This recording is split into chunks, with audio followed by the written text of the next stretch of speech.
was, and know then there's just was. And somehow we're trying to make this thing work, and it does work. What is that? Why do we hate ourselves for creating this society? Why are so many people in America obsessed with Marilyn Manson, corpses, dead people, misery, John Wayne Gacy? John Wayne Gacy's a fucking prick. You know, he killed a few people and he draws some shitty paintings. What's that? Why is that? Why should we be engaged with that? And yet that's become what apocalypse culture. Where do we go from here that isn't that? Where do we go that isn't playing with our own shit? The answer, back to the individual. If the individual doesn't work, if Patrick McGoon was wrong and number 6 was wrong, to stand in that beach screaming, I am not the number, I am a free man, what do we have left? Because ultimately the guy who's not a number and not a free man experiences neurosis the further he goes down that path. I'm sure there's a bunch of people in here like me who eventually you've worked your way through the stuff, you've read the books, you've done the shit, you've taken the drugs, you've been there, you've seen it, you've experienced enlightenment in little bits. You know what's out there, you know this stuff is true, the consensus doesn't explain our lives. But what does? Imagine getting rid of the individual. Imagine getting rid of that scaffolding. What do we have left? And here's what I'm about to offer. The more I looked into it, the more I began to see that we have these mutants living among us right now, the people from the 21st century, from the end of the 21st century are here. But there is no context for them.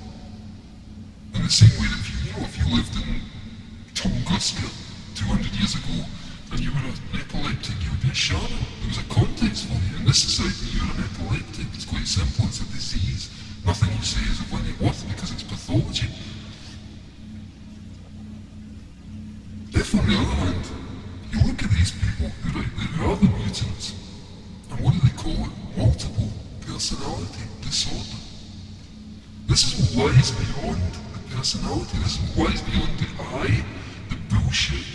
Because if you take I to the limit, and like I say, I'm sure a lot of us here have done this, it becomes all that happens is self-questions, endlessly, repetitively. Am I doing this right? Is this the right way? Should I think about these people like this? Should I approach them this way? Should I involve them this way? Self-question, endlessly, it reaches a peak, it goes nowhere. On the national scale, that same thing, self-question, self-encounters, not self, equals borders, war, destruction. That's where it goes, that thing, it ends in disaster, it ends in neurosis on the personal level, and it ends in war on the national level. So I began to think, what can we replace that with? And I was looking at these poor MPD fuckers. And I realised they just don't have a context. What would happen if we decided to abandon the personality and replace it with a multiple personality complex? Because as we all know, everyone in here, I'm sure, I feel like if I can say this for certain, knowing human beings as they are, sometimes you do things that you don't want to do. Sometimes you do things that are contradictory to what you think. Sometimes you fuck yourself up. Why? Because there's not one person in here, there's hundreds. And if you start giving them names, and if you start shuffling them about, and you start playing with them, you become a bigger human being. Because you've no longer allowed yourself to stop at your boundaries. Imagine the personality as, well, let's choose Windows, even though this is a contentious one. Imagine the personality as Windows. Instead of the personality, so many people are choosing right. You talk to them and say, no, this is the way I am. I've worked on this is me, and I won't change. And you just have to work with that, this is me, this is important, this is what I've come to, and this is what I've made of myself. Bullshit. This trap, they don't go anywhere, they stop there. What if those same people were then given personality 2000, which is an upgrade, and an add-on? And here's a bit to your personality that likes hip-hop. Here's a bit to your personality that likes ballet. And because we've all got them, and because we've got the fucker, we've got the serial killer inside, we've got the wonderful new age bastard, we've got whatever we like, we've got James Bond in there, we've got Pussy Galore in there, they're all there. So what I'm suggesting is that we start working with that. Abandon the personality, abandon the individual, abandon the I because it's a high and it has held us down. It's been like a weight around our necks. It was useful for the last 2,000 years of history because it created this out of the chaos that was. And this is more coherent, more useful, more meaningful. It has its problems, everything does, every system has, but we're getting better. And I think what we should do is walk away from the crap of the 21st century and start thinking of what we've been experiencing. My feeling about the 21st century is, and about World War II and about Auschwitz and all that stuff, is that we had to go through it.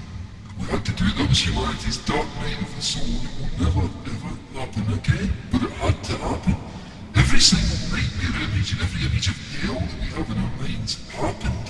Everything you can think of happened. People were flayed, brutalized, gassed, tortured, cut into pieces, turned into pigs. Everything you can imagine happened. The world was a wasteland. There were cities completely annihilated. We went through. Why did we do that? Stanislav Grof is a conception of the perinatal matrices, which was one of the big influences on the film The Matrix. You might recognise some of it. He says that things that happen to us around birth are really profound and they have all kinds of weird effects. They affect society, they affect the self, they affect everything, they have reverberations. And he claims that there's several states that he calls basic perinatal matrices. The first state is oceanic bliss, which we're all familiar with, I'm sure. Oceanic fucking bliss. And that's the state of the baby in the womb. One touches, everything is provided for, everything is there, everything you need will turn up out of the blue. Basic perinatal matrix 2 is a different thing. This when the womb starts to turn a little toxic and begins to suggest that we're about to be expelled. And we don't remember the stuff, what happened, what was the feeling of that fetus in there, suddenly things, my entire universe has been overturned, I'm about to be shit out.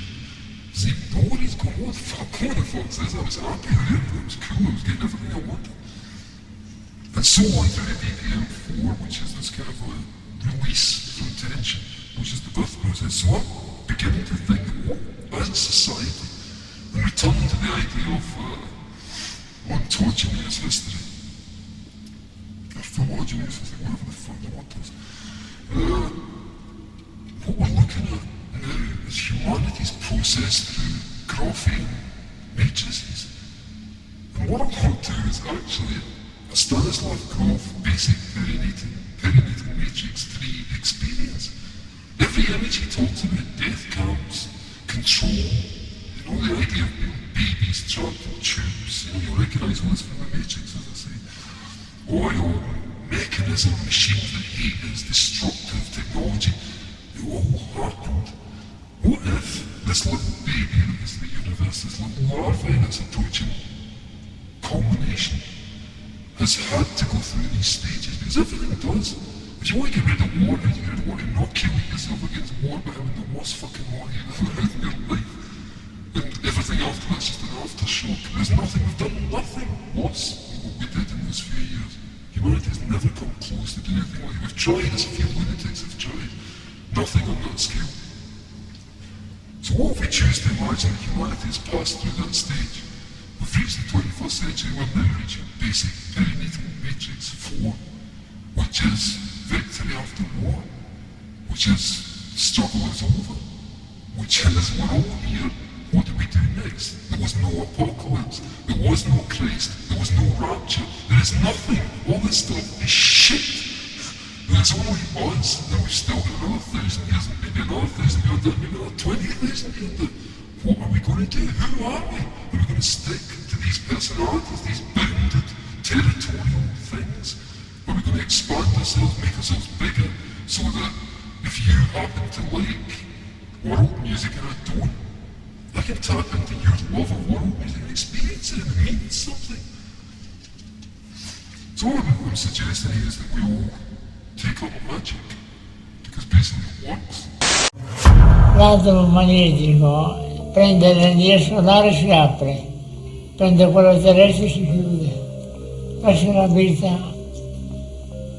Questa è la vita nostra.